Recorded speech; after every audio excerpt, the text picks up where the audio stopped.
এই হচ্ছে মন্দির বাবা পঞ্চাননে, যেখানে সবাই পুজো দিচ্ছে লাইন দিয়ে।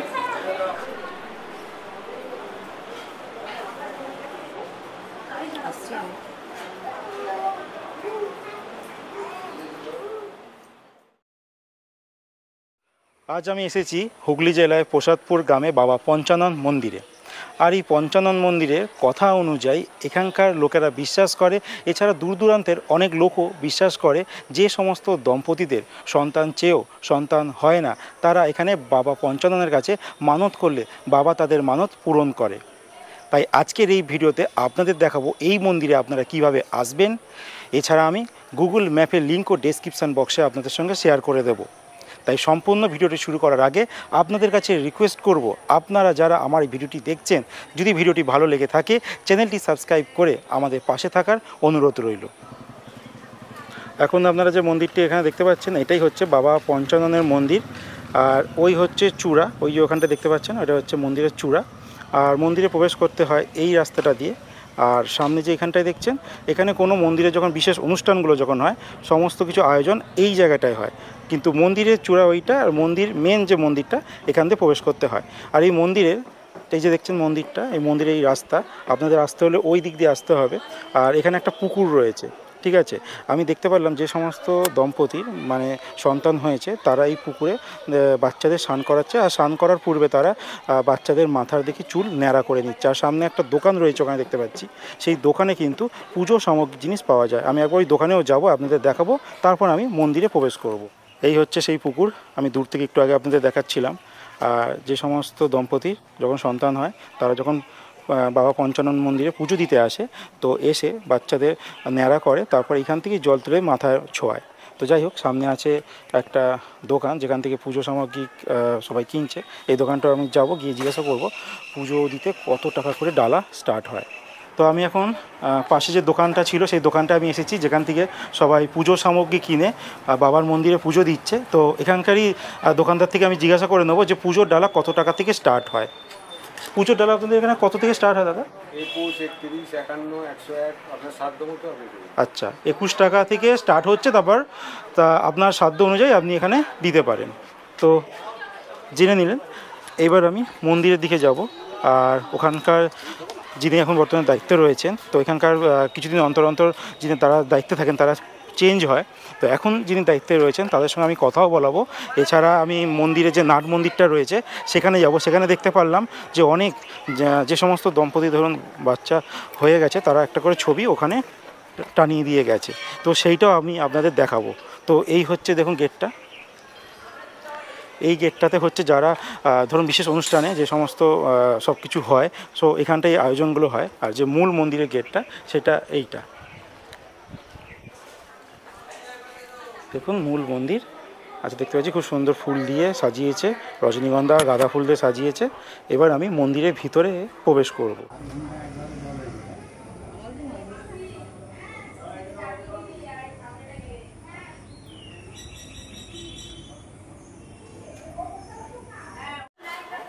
এখন আমরা মন্দিরের ভিতরে প্রবেশ করছি। আর মন্দিরের ভিতরে প্রবেশ করার পর আমার বাঁ দেখতে পাচ্ছি এখানে জলের ব্যবস্থা রয়েছে, খুব ভালো জিনিস। এছাড়া এই হচ্ছে মন্দির, এটা হচ্ছে নাট মন্দির। আর এই নাট মন্দির আপনারা এখন দেখতে পাচ্ছেন, আমি সামনেও দেখাবো, সমস্ত বাচ্চার দেখুন ছবি এখানে টাঙানো রয়েছে। সেটা আমি ভিতরে ঢুকে দেখাচ্ছি। তার আগে আমি সাইড দিয়ে এখানে প্রবেশ করবো একটু। এই হচ্ছে মূল মন্দির। মন্দিরের ভিতরে ছবি তোলা অ্যালাউ নয়, যার জন্য ঠাকুরের ছবি আমি দেখাতে পারবো না। বাইরে থেকে আপনাদের দেখিয়ে দিচ্ছি, তো আপনারা এটা এখানে দেখে নিতে পারেন। আর সবাই এখন পুজো দিচ্ছে।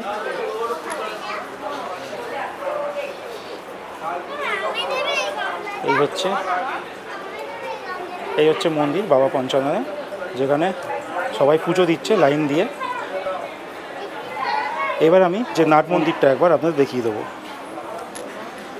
এই হচ্ছে নাট মন্দির, এখানে দেখতে পাচ্ছেন সমস্ত দম্পতি যাদের বাচ্চা মানে সন্তান হয়েছে, সবার এক কপি করে ছবি এখানে দেখতে পাচ্ছি বাঁধিয়ে এখানে টানানো রয়েছে। দেখতে পাচ্ছেন সমস্ত বাচ্চা, দেখুন উপরে সব জায়গায় ছবি টানানো রয়েছে। এখানে একটি বাচ্চা দেখি ছবি টানানো রয়েছে। এবার মন্দিরের দিকে যাব। দেখতে পাচ্ছেন এখনও সবাই পুজো করছে। এইবার এখানকার যিনি দায়িত্বে আছে তার সঙ্গে একটু কথা বলবো। এই সামনে আছে মন্দির। আপনাদের একটু আগেই বললাম মন্দির প্রবেশ করার আগে একটা গেট ছিল, যে গেটটা দিয়ে ঢোকার ব্যবস্থা আছে। তো সেই জায়গাটায় বলেছিলাম আপনাদের, যেখানে অনুষ্ঠান হলে কিন্তু আয়োজন সব কিছু হয়, সেই জায়গাটায় উপস্থিত রয়েছি। সেই জায়গা দেখুন, একবার রাউন্ড করে আপনাদের ঘুরিয়ে দেখিয়ে দিই। দেখুন কত বড় জায়গা, আর এখানে যে সমস্ত ভক্তবৃন্দ আসবে বসা জায়গাও রয়েছে। এই মুহূর্তে আমি চেয়ার দেখছি না, এর আগে আমি দেখেছিলাম চেয়ার রাখা ছিল। আর দেখুন কত পাখা রাখা রয়েছে, কোনো অসুবিধা নেই। গরমকালেও কিন্তু আপনারা পাখা চালিয়ে এই জায়গাটা আপনারা বসতে পারেন। অনেক বড় জায়গা। আর এছাড়া দেখুন এখানে হাত ধোয়ার জলের ব্যবস্থাও রয়েছে, ওইদিকে একটা টিউব কলও রয়েছে। যাই হোক, এই হচ্ছে মন্দির। মেন তো আমাদের মন্দিরে বাবার পঞ্চাননের কাছে আসা, তো সেই জায়গাটা এবার আপনাদের আবার দেখি। এই দেখুন এই গেটটা দিয়েই আমরা পৌঁছে যাচ্ছি মন্দিরে।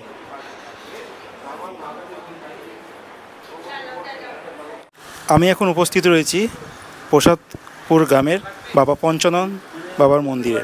আর এখন আমার সামনে উপস্থিত রয়েছেন এখানকার মন্দিরের দায়িত্বপ্রাপ্ত এক ব্যক্তি। তো ওনার থেকে আমি বাবার মন্দির সম্পর্কে একটু জানতে চাইবো। আর এখানকার যেটা আমরা শুনেছি যে সমস্ত ভক্তগণ বাইরে থেকে আসে তাদের মনোকামনা পূরণের জন্য, সেই ব্যাপারটা যেটা প্রচলিত আছে, তো সেই ব্যাপারেও জানতে চাইবো। মন্দির কখন খোলে কখন বন্ধ হয় সেই বিষয়েও জানতে চাইবো। আর কিভাবে আসবেন রেলপথে, আমি গুগল ম্যাপ দিয়ে দেবো, সেই অনুযায়ী সবাই আসতে পারবে। আর এছাড়া কীভাবে ট্রেন, মানে লোকাল কোন স্টেশন কাছাকাছি পড়ছে, কীভাবে আসবে সেই সম্পর্কে একটু জানতে চাইবো।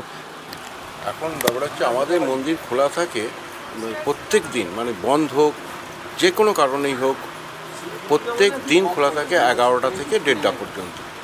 এরপর যদি যাত্রী বেশি হয় বেশিক্ষণ থাকে, কিন্তু আপনাকে ধরে নিতে হবে 11টা থেকে 1:30টার মধ্যে আসতে হবে।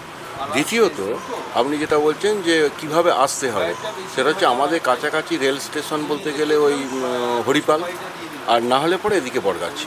এখান থেকে এবার টোটো, অটো বা বাস যোগে আসতে হবে। মন্দির সম্পর্কে একটুখানি যদি বলেন বাবার।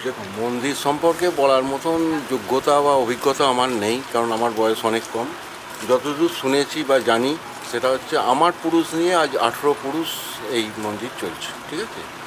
এই তার মানে ধরুন 500-550 বছর তো বটেই চলছে, এবং এইভাবেই ওষুধ দেওয়া হচ্ছে। আমাদের এখানে মেনলি যে ওষুধটা দেওয়া হয় সেটা হচ্ছে যে সমস্ত মহিলাদের সন্তান হয় না, বিভিন্ন ডাক্তার দেখিয়ে, প্রচুর ডাক্তার দেখিয়েও হয় না, তাদের ক্ষেত্রে সন্তান হওয়ার জন্য ওষুধটা দেওয়া হয়। আচ্ছা, তাহলে এটার ব্যাপারেতে আমরা খুবই সাকসেসফুল।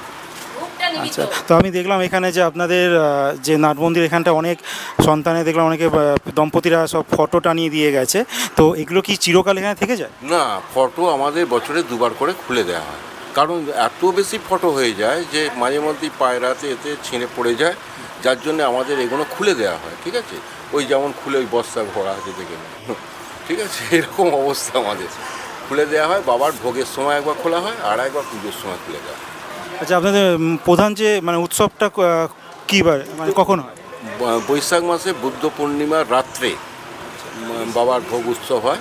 ওই দিনকে সমস্ত যাত্রী সাধারণ আসেন, এবং আমাদের পাড়া প্রতিবেশী গ্রামবাসী দূর দূরান্ত থেকে অন্তত 5-7 হাজার মানুষের লুচি ভোগের ব্যবস্থা থাকে। আচ্ছা, ধন্যবাদ। তাহলে আপনার সঙ্গে কথা বলে খুব ভালো লাগলো। আর কেউ যখন আসবে আপনার সঙ্গে কী করে যোগাযোগ করবেন একটু? যোগাযোগ করার জন্য আমাদের ফোন নাম্বার দিই, এবং আমাদের কাগজ লিফলেট আছে সেগুলো দিই। আর বেশিরভাগ ক্ষেত্রেই মানুষ জেনে গেছে, বুঝলেন তো, যে কীভাবে আসতে হবে আর মানে কী ব্যাপারে আসতে হবে সেটা তারা জানে। বহু মানুষ আসে। আজকে তো ধরুন বুধবার, আপনি যদি এটা শনি, মঙ্গলবার, রবিবার আসছেন, তাহলে পরে দেখতে পেতেন যে আরও কি মারাত্মক ভিড়টা হয়। ঠিক আছে, ঠিক আছে, আপনার সঙ্গে কথা বলে খুব ভালো লাগলো, ধন্যবাদ। ধন্যবাদ।